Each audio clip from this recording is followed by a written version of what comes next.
Welcome to this explainer. I am so glad you're here with us today because, well, we are about to embark on a seriously profound intellectual journey. We're stepping right into what I can only describe as a grim, dark, gothic fable of the human psyche. We're going to examine this fascinating philosophical narrative from our source text about the ultimate struggle. The struggle between the suffocating comfort of the herd and the terrifying yet totally liberating heights of individual sovereignty. If you have ever felt the crushing weight of societal expectations, like being trapped at a mandatory office networking event for all of eternity, or if you've ever wondered what it truly takes to forge your own path, you are absolutely in the right place. So let's step into the lecture hall of the mind and explore the true architecture of the self. So let's plunge directly into the damp dark of what our source calls the Gilded Hollow. I want you to imagine this not just as a physical place, but as a decaying, claustrophobic, Victorian cityscape of the mind. It's literally cloaked in gray shadows. It is this marketplace of small virtues where the collective psyche basically huddled together, bound by the suffocating pity. And this hollow, it serves as a psychological cage. It's an environment where the relentless ache of becoming is actively, aggressively repressed by the sheer proximity of your neighbors. Everyone is always watching everyone else, just ensuring that no one climbs too high. Now, you might be wondering, what actually keeps this psychological cage intact? Well, the source describes this terrifying social mechanism known as the tarantula's web. It's essentially this gray silk of enforced equality and petty truths. In this theater of shadows, the superego acts as a tyrannical warden demanding absolute sterile order. It actually pathologizes individual growth. It treats your personal evolution as a dangerous threat to the peace of the herd. And because of this web, every soul remains flat and sterile as a tomb. The community binds the spirit, trapping it in the sticky, invisible network of guilt and conformity.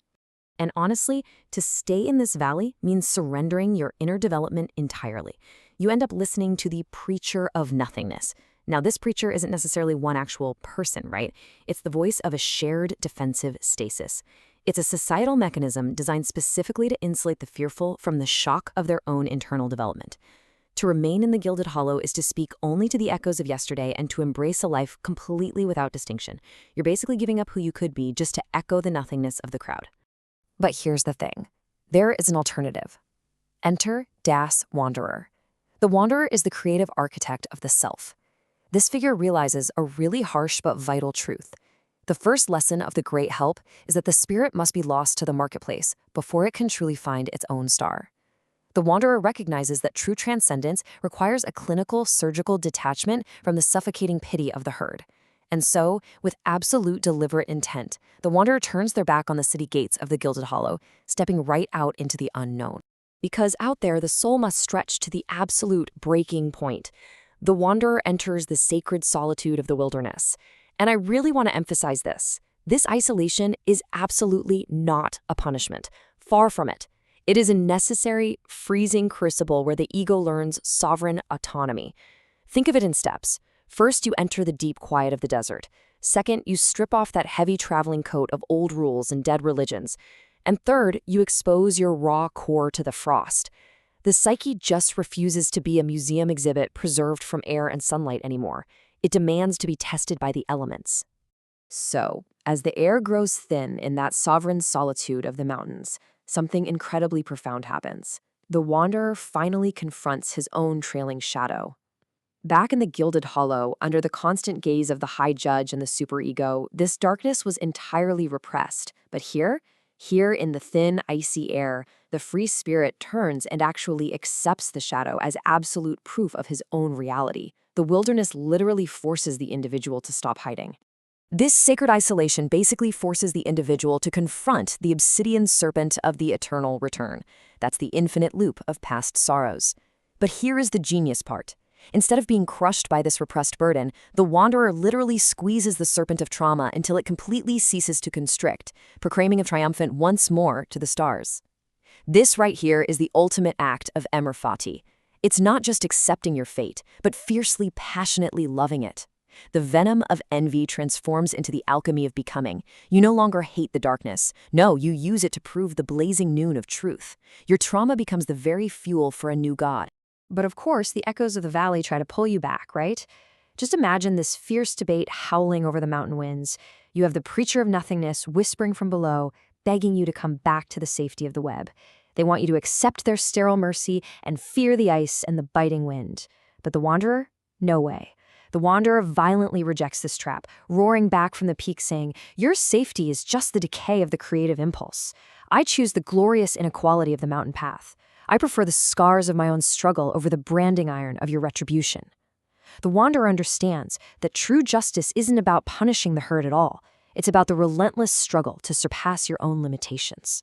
Because the ascent itself is brutal, it's high stakes, and it is completely transformative.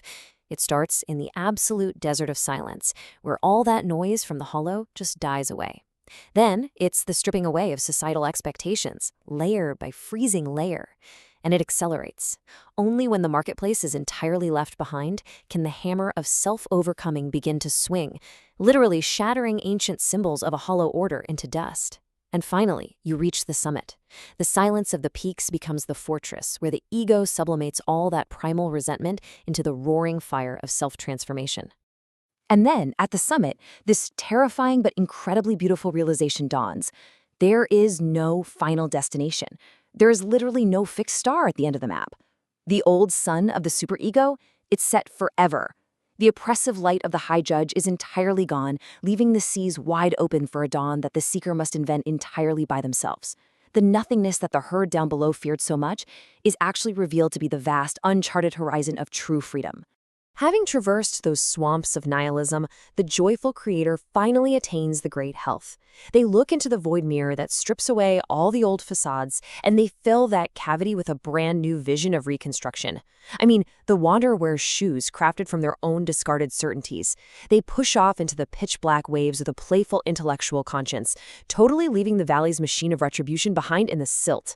They discover this profound truth. A path known beforehand completely destroys the courage to walk it. Homeland is found only in the road beneath your own 2 feet.